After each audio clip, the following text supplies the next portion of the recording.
Hello, happy Sunday and welcome to another edition of Cooking with Topknot. I'm a bit of a different go today. It's something completely different because it just feels like we needed to do something a bit more complicated than last time. So a few ingredients, some you've already seen, and big ups to Tracy Crowley who kind of got where we're going with this, right? So we've got, first of all, we've got some Maris Pipers, fantastic utility potato. We're going to put those with a bit of milk, bit of double cream, bit of nutmeg, bit of garlic, bit of salt and pepper, and then we're going to dauphinoise those, which may end up in me losing parts of my hand because I've got a new mandolin that I'm going to try out with that. And then we're also going to have some caramelised or caramelised chicory. So we'll do that with a bit of caster sugar, which is over here. That's what all these are for. And then we're going to make a wonderful duck breast, so pan-fried duck breast with a nice red wine sauce, which is going to be made of, obviously, red wine, some red wine vinegar, some soy sauce, and chicken stock, which is over here, bay leaf, which is over here, and then we're going to kind of cook that in a pan made up of these shallots and celery sticks and carrot and a bit of white leek. So we'll see how that goes on, make a few videos, assuming I've got fingers after the mandolin, so we'll see in a bit. Okay, so first stage, dauphinoise, relatively simple if you have one of these. So this is a mandolin, obviously vegetable slicer, mandolin. You can kind of get them from anywhere, really. Gotta be super careful with this because it has a super sharp blade here, which could go horribly wrong. Handy little device here where you get your potato and stick it in, so that we actually grab it on a thing like that. And very carefully, very carefully, just simple action will give us some nice, thin, see how you want these like thin like this, almost like little crisps. And then we'll do about 400 grams of those, making sure that they keep exactly the same size, and we're gonna layer them in a little pan with some grease-proof paper, and then we're gonna make all the awesome creamy sauce that goes with them. So back in a bit. Okay, so we finished our dauphinoise, which are all in the pan of salted water here, so perfectly ready in there for the next step. But before we get on with the potatoes, we're going to do the cream that goes over the top. So we're going to take a little bit of garlic, which we've got here on the rainbow plate. So thank you NHS, and thank you to you guys for looking after everybody. So that goes in, bit of garlic in there. Then we're going to put, I reckon, about 300 ml of milk. So stick that in there. Let's have a look on this side here. 300 ml, that can go in there. Perfect, into the giant saucepan. And then 200 ml of double cream, which is also going to go into the magic measuring jug here. Stick it like that. 200 ml, that'll do. And then in that goes as well. Then what we're going to do is just have a tiny bit of nutmeg, which we've got here, fresh nutmeg in the jar that you saw earlier. Just going to get that with a grated side down, just straight in.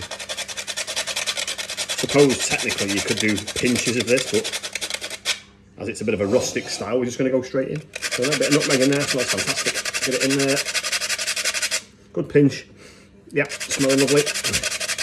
With the garlic, and then we're going to make sure that we can pick that nutmeg up first of all, and secondly we're going to bring that to the boil and then let it simmer down for a bit, and then that'll be ready to put over the potatoes, which we'll do with the next bit.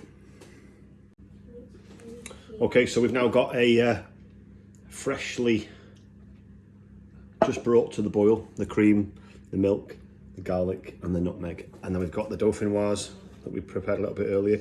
All we've got now is a little tin, lined it with a bit of butter to make it easier, and then just going to create a very simple scenario where you layer in potatoes right to the top of the pan here. But trick with this, at least for me anyway, I'm sure Phil would say something different, is to make sure that you layer them. So make sure you build on top of layer after layer after layer. So what you really want is a kind of a good set of layers that run next to each other, and make sure that we've got overlap on each layer as we go, because obviously when we pour the cream on, it's going to go right into the pan and come up the other side. So we want as much layer as we can get, and then Once we've got this, it's going to go into a preheated oven about 160 for 45 minutes. So we're going to just put these in. Again, don't have to worry about being perfectly symmetric, just make sure you've got the layers and the overlap.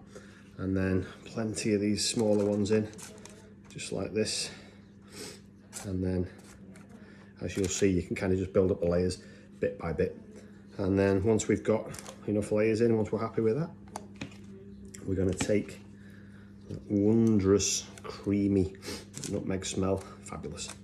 And we're going to stick that right over the top. So last few bits in here, make sure that's got a good covering right the way up to the top, on the sides as well. And then we're going to press that down a little bit, and hopefully we'll build up the final little layers here. We're going to have a very, very, very, very nice looking base for our creamy sauce to go over the top. So I'm just going to keep it like that for now, and then straight in from the pan, as equal as you can. Make sure it covers all of it, and then perfect. So there we have wonderful smelling dauphinoise ready to go in. 160 for 45 minutes. We'll be back in a bit. Okay, so now that we've got the dauphinoise in the oven, we're just going to start on the red wine sauce. So it's a bit of a faff, but it's pretty nice when it's done. Trick to this is putting it through the sieve a few times, which we'll kind of show you a little bit later. But for the initial bit, big saucepan, want to get some vegetable oil, just coat the bottom of the pan with that. And then what we're going to do is stick that on a really high heat on the oven, in the oven for a second.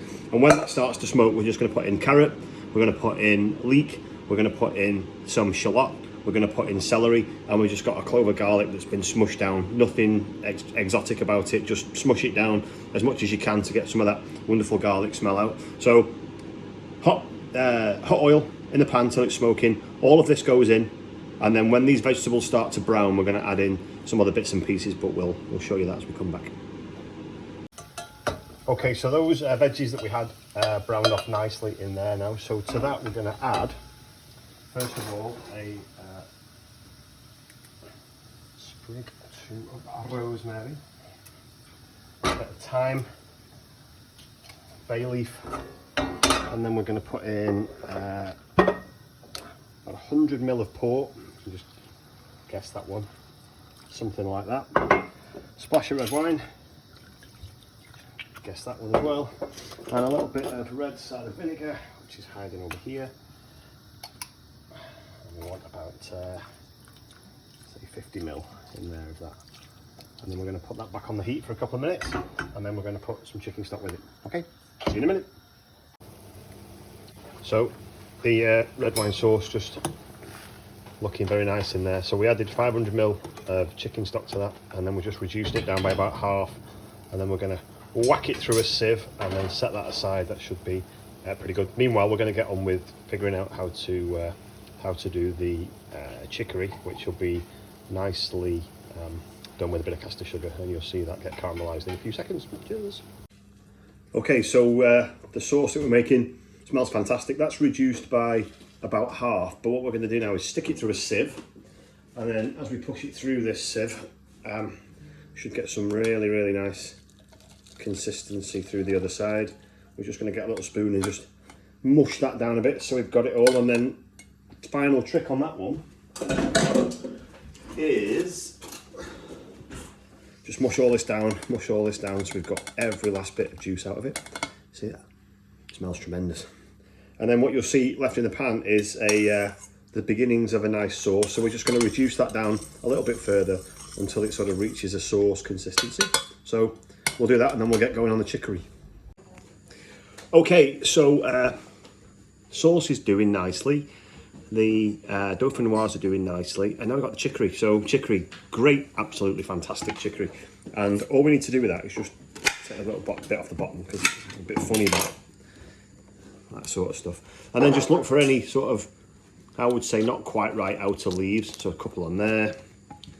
That's not too bad actually. And then what we're going to do, we're just going to take it and we're going to cut it right down the middle. So literally just get a good hold of it and just chop it right down the middle.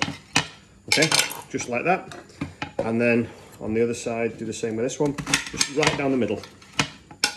And then what we're going to do is we're actually going to put them in a bowl and we're going to sprinkle them with a bit of caster sugar.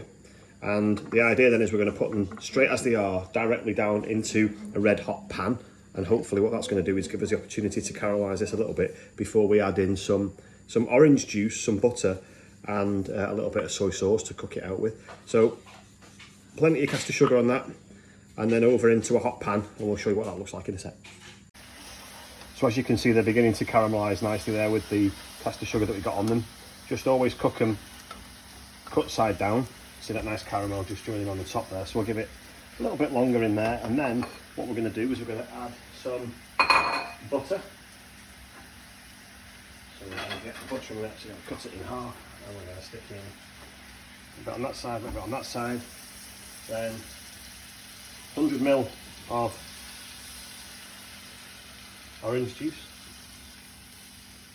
just like that, and then a little bit of soy sauce, a tiny bit soy sauce. And then as this is cooking through, what we're going to do, we're actually going to put a cartouche on top, turn the heat down a little bit. Got a little cartouche there, just going over the top. Always prefer a cartouche to a lid, especially when you're trying to do it on a frying pan. So we'll just let that simmer away in there for a little bit, and then we'll be back with you shortly. Okay, so we're getting to the business end here then. Duck, Gressingham duck, beautiful. Just score the skin a little bit, and then all I do is just a little bit of salt and pepper. A good lug of pepper on there, and then some sea salt on top.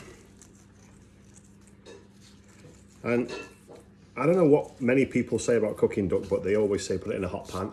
I actually go from a cold pan upside down, so we're going to show you the way I do it. Skin side down in a cold pan, gradually bring in the heat there, so it just gives the fat a little bit more chance to break down, and then we'll cook that until golden brown, flip it over, and hopefully it'll all come together at the same time.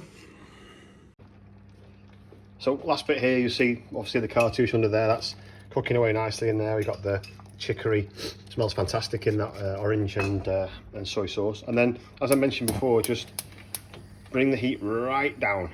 So start off really, really low, and then gradually we'll build up the heat on there, get that to cook through nicely till it's golden brown. So again, many people talk about putting it straight into a hot pan. Don't know, my way of doing it is a little bit different. So bring up the heat gradually, let the fat break down, and then we'll see how we get on with that in a minute. Okay, so that's it, finished thing. We have the dauphinoise that we did. We have the duck perfectly cooked here and just let rest for a little bit.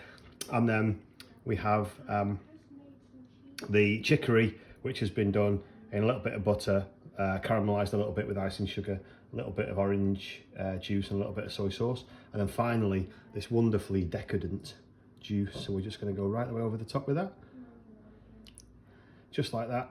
And we're going to call that a win. And that's how you do Gressingham duck breast with chicory and with dauphinoise potatoes. Enjoy.